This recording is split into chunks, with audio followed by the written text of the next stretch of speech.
شروع اللہ کا نام لے کر جو بڑا مہربان نہایت رحم والا ہے۔ یاسین، حکمت بھرے قرآن کی قسم، تم یقیناً پیغمبروں میں سے ہو، بالکل سیدھے راستے پر۔ یہ قرآن اس ذات کی طرف سے اتارا جا رہا ہے جس کا اقتدار بھی کامل ہے، جس کی رحمت بھی کامل، تاکہ تم ان لوگوں کو خبردار کرو جن کے باپ داداؤں کو پہلے خبردار نہیں کیا گیا تھا، اس لیے وہ غفلت میں پڑے ہوئے ہیں۔ حقیقت یہ ہے کہ ان میں سے اکثر لوگوں کے بارے میں بات پوری ہو چکی ہے، اس لیے وہ ایمان نہیں لاتے۔ ہم نے ان کے گلوں میں توق ڈال رکھے ہیں جو ٹھوڑیوں تک پہنچے ہوئے ہیں، اور اس وجہ سے ان کے سر اوپر کو اٹھیرے گئے ہیں، اور ہم نے ایک آڑ ان کے آگے کھڑی کر دی ہے اور ایک آڑ ان کے پیچھے کھڑی کر دی ہے، اور اس طرح انہیں ہر طرف سے ڈھانک لیا ہے، جس کے نتیجے میں انہیں کچھ سجائی نہیں دیتا۔ اور ان کے لیے دونوں باتیں برابر ہے، چاہے تم انہیں خبردار کرو یا خبردار نہ کرو، وہ ایمان نہیں لائے گے۔ تم تو صرف ایسے شخص کو خبردار کر سکتے ہو جو نصیحت پر چلے اور خدا رحمان کو دیکھے بغیر اس سے ڈرے، چنانچہ ایسے شخص کو تم مغفرت اور باعزت اجر کی خوشخبری سنا دو۔ یقیناً ہم ہی مردوں کو زندہ کریں گے، اور جو کچھ عمل انہوں نے آگے بھیجے ہیں ہم ان کو بھی لکھتے جاتے ہیں، اور ان کے کاموں کی جو اثرات ہیں ان کو بھی، اور ہم نے ایک واضح کتاب میں ہر چیز کا احاطہ کر رکھا ہے۔ اور اے پیغمبر، تم ان کے سامنے ایک بستی والوں کی مثال پیش کرو جب ان کے پاس رسول آئے تھے۔ جب ہم نے ان کے پاس شروع میں 2 رسول بھیجے تو انہوں نے دونوں کو جھٹلا دیا، پھر ہم نے ایک تیسرے کے ذریعے ان کی تائید کی، اور ان سب نے کہا کہ یقین جانو ہمیں تمہارے پاس رسول بنا کر بھیجا گیا ہے۔ انہوں نے کہا تمہاری حقیقت اس کے سوا کچھ بھی نہیں ہے کہ تم ہم جیسے ہی آدمی ہو، اور خدا رحمان نے کوئی چیز نازل نہیں کی ہے، اور تم سراسر جھوٹ بول رہے ہو۔ ان رسولوں نے کہا ہمارا پروردگار خوب جانتا ہے کہ ہمیں واقعی تمہارے پاس رسول بنا کر بھیجا گیا ہے، اور ہماری ذمہ داری اس سے زیادہ نہیں ہے کہ صاف صاف پیغام پہنچا دے۔ بستی والوں نے کہا ہم نے تو تمہارے اندر نحوست محسوس کی ہے، یقین جانو اگر تم باز نہ آئے تو ہم تم پر پتھر برسائے گی اور ہمارے ہاتھوں تمہیں بڑی دردناک سزا ملے گی۔ رسولوں نے کہا تمہاری نحوست خود تمہارے ساتھ لگی ہوئی ہے، کیا یہ باتیں اس لیے کر رہے ہو کہ تمہیں نصیحت کی بات پہنچائی گئی ہے؟ اصل بات یہ ہے کہ تم خود حد سے گزرے ہوئے لوگ ہو۔ اور شہر کے پلے علاقے سے ایک شخص دوڑتا ہوا آیا، اس نے کہا اے میری قوم کے لوگوں، ان رسولوں کا کہنا مان لو، ان لوگوں کا کہنا مان لو جو تم سے کوئی اجرت نہیں مانگ رہے اور وہ صحیح راستے پر ہے، اور بھلا میں اس ذات کی عبادت کیوں نہ کروں جس نے مجھے پیدا کیا ہے، اور اسی کی طرف تم سب کو واپس بھیجا جائے گا۔ بھلا کیا اسے چھوڑ کر میں ایسوں کو معبود مانوں کہ اگر خدا رحمان مجھے کوئی نقصان پہنچانے کا ارادہ کر لے تو ان کی سفارش میرے کسی کام نہ آئے اور نہ وہ مجھے چھڑا سکے؟ اگر میں ایسا کروں گا تو یقیناً میں کھلی گمراہی میں مبتلا ہو جاؤں گا۔ میں تو اپنے پروردگار پر ایمان لا چکا، اب تم بھی میری بات سن لو۔ آخر کار بستی والوں نے اسے قتل کر دیا، اور اللہ کی طرف سے اس سے کہا گیا کہ جنت میں داخل ہو جاؤ۔ اس نے جنت کی نعمتیں دیکھ کر کہا کہ کاش میری قوم کو معلوم ہو جائے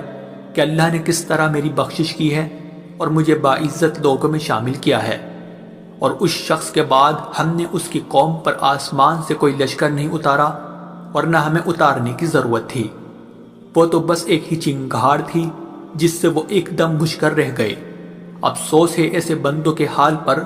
ان کے پاس کوئی رسول ایسا نہیں آیا جس کا وہ مذاق نہ اڑاتے رہے ہو۔ کیا انہوں نے نہیں دیکھا کہ ان سے پہلے ہم نے کتنی قوموں کو اس طرح ہلاک کر چکے ہیں کہ وہ ان کے پاس لوٹ کر نہیں آتے؟ اور یہ جتنے لوگ ہیں ان سبھی کو اکٹھا کر کے ہمارے سامنے حاضر کیا جائے گا، اور ان کے لیے ایک نشانی وہ زمین ہے جو مردہ پڑی ہوئی تھی، ہم نے اسے زندگی عطا کی، اور اس نے غلہ نکالا جس کی خوراک یہ کھاتے ہیں، اور ہم نے اس زمین میں کھجوروں اور انگوروں کے باغ پیدا کیے، اور ایسا انتظام کیا کہ اس میں سے پانی کے چشمے پھوٹ نکلے تاکہ یہ اس کی پیداوار میں سے کھائے، حالانکہ اس کو ان کے ہاتھوں نے نہیں بنایا تھا۔ کیا پھر بھی یہ شکر نہیں کریں گے؟ پاک ہے وہ ذات جس نے ہر چیز کے جوڑے جوڑے پیدا کیے ہیں، اس پیداوار کے بھی جو زمین اگاتی ہے اور خود ان انسانوں کے بھی اور ان چیزوں کی بھی جنہیں یہ لوگ ابھی جانتے تک نہیں ہیں، اور ان کے لیے ایک اور نشانی رات ہے، ہم اس پر سے دن کا چھلکا اتار لیتے ہیں تو وہ یکایک اندھیرے میں رہ جاتے ہیں اور سورج اپنے ٹھکانے کی طرف چلا جا رہا ہے۔ یہ سب اس ذات کا مقرر کیا ہوا نظام ہے جس کا اقتدار بھی کامل ہے، جس کا علم بھی کامل، اور چاند ہے کہ ہم نے اس کی منزل تاب تول کر مقرر کر دی ہے، یہاں تک کہ وہ جب ان منزلوں کے دورے سے لوٹ کر آتا ہے تو کھجور کی پرانی ٹہنی کی طرح پتلا ہو کر رہ جاتا ہے۔ نہ تو سورج کی مجال ہے کہ وہ چاند کو جا پکڑے، اور نہ رات دن سے آگے نکل سکتی ہے، اور یہ سب اپنے اپنے مدار، اور ان کے لیے ایک اور نشان یہ ہے کہ ہم نے ان کی اولاد کو بھری ہوئی کشتی میں سوار کیا، اور ہم نے ان کے لیے اسی جیسی اور چیزیں بھی پیدا کی جن پر یہ سواری کرتے ہیں، اور اگر ہم چاہیں تو انہیں غرق کر ڈالے، جس کے بعد نہ تو کوئی ان کی فریاد کو پہنچے اور نہ ان کی جان بچائی جا سکے۔ لیکن یہ سب ہماری طرف سے ایک رحمت ہے اور ایک معین وقت تک زندگی کا مزہ اٹھانے کا موقع ہے جو انہیں دیا جا رہا ہے۔ اور جب ان سے کہا جاتا ہے کہ بچو اس عذاب سے جو تمہارے سامنے ہے اور جو تمہارے مرنے کے بعد آئے گا تاکہ تم پر رحم کیا جائے، تو وہ ذرا کان نہیں دھرتے، اور ان کے پروردگار کی نشانیوں میں سے کوئی نشانی ایسی نہیں آتی جس سے وہ منہ نہ موڑ لیتے ہو۔ اور جب ان سے کہا جاتا ہے کہ اللہ نے تمہیں جو رزق دیا ہے اس میں سے غریبوں پر بھی خرچ کرو، تو یہ کافر لوگ مسلمانوں سے کہتے ہیں کہ کیا ہم ان لوگوں کو کھانا کھلائے جنہیں اگر اللہ چاہتا تو خود کھلا دیتا؟ مسلمانوں، تمہاری حقیقت اس کے سوا کچھ بھی نہیں کہ تم کھلی گمراہی میں پڑے ہوئے ہو،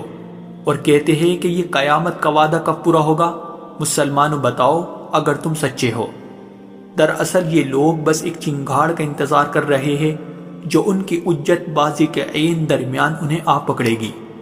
پھر نہ یہ کوئی وصیت کر سکے گے اور نہ اپنے گھر والوں کے پاس لوٹ کر جا سکے گے، اور سور پھونکا جائے گا تو یکایک اپنی قبروں سے نکل کر اپنے پروردگار کی طرف تیزی سے روانہ ہو جائے گے، کہے گے کہ ہائے ہماری کم بختی، ہمیں کس نے ہمارے مرکز سے اٹھا کھڑا کیا ہے؟ جواب ملے گا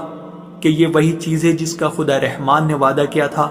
اور پیغمبروں نے سچی بات کہی تھی، اور کچھ نہیں، بس ایک زور کی آواز ہوگی جس کے بعد یہ سب کے سب ہمارے سامنے حاضر کر دیے جائیں گے۔ چنانچہ اس دن کسی شخص پر کوئی ظلم نہیں ہوگا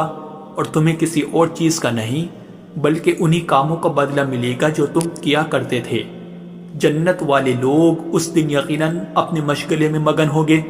اور وہ ان کی بیویاں گھنے سایوں میں آرام دانشتوں پر ٹیک لگائے ہوئے ہوگے۔ وہاں ان کے لیے میوے ہوگے اور انہیں ہر وہ چیز ملے گی جو وہ منگوائے گے۔ رحمت والے پروردگار کی طرف سے انہیں سلام کہا جائے گا، اور کافروں سے کہا جائے گا کہ اے مجرموں، آج تم مومنوں سے الگ ہو جاؤ۔ اے آدم کے بیٹو، کیا میں نے تمہیں یہ تاکید نہیں کر دی تھی کہ تم شیطان کی عبادت نہ کرنا، وہ تمہارا کھلا دشمن ہے، اور یہ کہ تم میری عبادت کرنا، یہی سیدھا راستہ ہے۔ اور حقیقت یہ ہے کہ شیطان نے تم میں سے ایک بڑی خلقت کو گمراہ کر ڈالا، تو کیا تم سمجھتے نہیں تھے؟ یہ ہے وہ جہنم جس سے تمہیں ڈرایا جاتا تھا،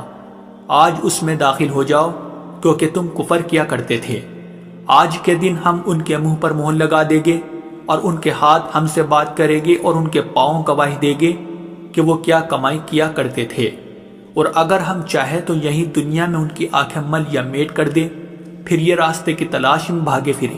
لیکن انہیں کہاں کچھ سجا۔ اور اگر ہم چاہیں تو ان کی اپنی جگہ پر بیٹھے بیٹھے ان کی صورتیں اس طرح مسخ کر دے کہ یہ نہ آگے بڑھ سکے اور نہ پیچھے لوٹ سکے۔ اور ہم جس شخص کو لمبی عمر دیتے ہیں اسے تخلیقی اعتبار سے الٹ ہی دیتے ہیں،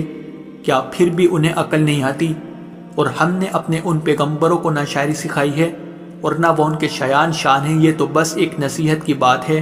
اور ایسا قرآن جو حقیقت کو کھول کھول کر بیان کرتا ہے تاکہ ہر اس شخص کو خبردار کرے جو زندہ ہو، اور تاکہ کفر کرنے والوں پر حجت پوری ہو جائے۔ اور کیا انہوں نے یہ نہیں دیکھا کہ ہم نے اپنے ہاتھوں کی بنائی ہوئی چیزوں میں سے ان کے لیے موشی پیدا کیے، اور یہ ان کے مالک بنے ہوئے ہیں، اور ہم نے ان موشیوں کو ان کے قابو میں دے دیا ہے، چنانچہ ان میں سے کچھ وہ ہے جو ان کی سواری بنے ہوئے ہیں، اور کچھ وہ ہے جنہیں یہ کھاتے ہیں۔ نیز ان کو ان موشیوں سے اور بھی فائدہ حاصل ہوتے ہیں اور پینے کی چیزیں ملتی ہے۔ کیا پھر بھی یہ شکر نہیں بجا لائے گے؟ اور انہوں نے اللہ کو چھوڑ کر اس امید پر دوسرے خدا بنا رکھے ہیں کہ انہیں ان سے مدد ملے، حالانکہ ان میں یہ طاقت ہی نہیں ہے کہ ان کی مدد کر سکے، بلکہ وہ ان کے لیے ایک ایسا مخالف لشکر بنے گے جسے قیامت میں ان کے سامنے حاضر کر لیا جائے گا۔ غرض اے پیغمبر، ان کی باتیں تمہیں رنجیدہ نہ کرے۔ یقین جانو ہمیں سب معلوم ہے کہ یہ کیا کچھ چھپاتے اور کیا کچھ ظاہر کرتے ہیں۔ اور کیا انسان نے یہ نہیں دیکھا کہ ہم نے اسے نطفے سے پیدا کیا تھا، پھر اچانک وہ کھلم کھلا جھگڑا کرنے والا بن گیا۔ ہمارے بارے میں تو وہ باتیں بناتا ہے اور خود اپنی پیدائش کو بھلا بیٹھا ہے، کہتا ہے کہ ان ہڈیوں کو کون زندگی دے گا جب کہ وہ گل چکی ہوگی۔ کہہ دو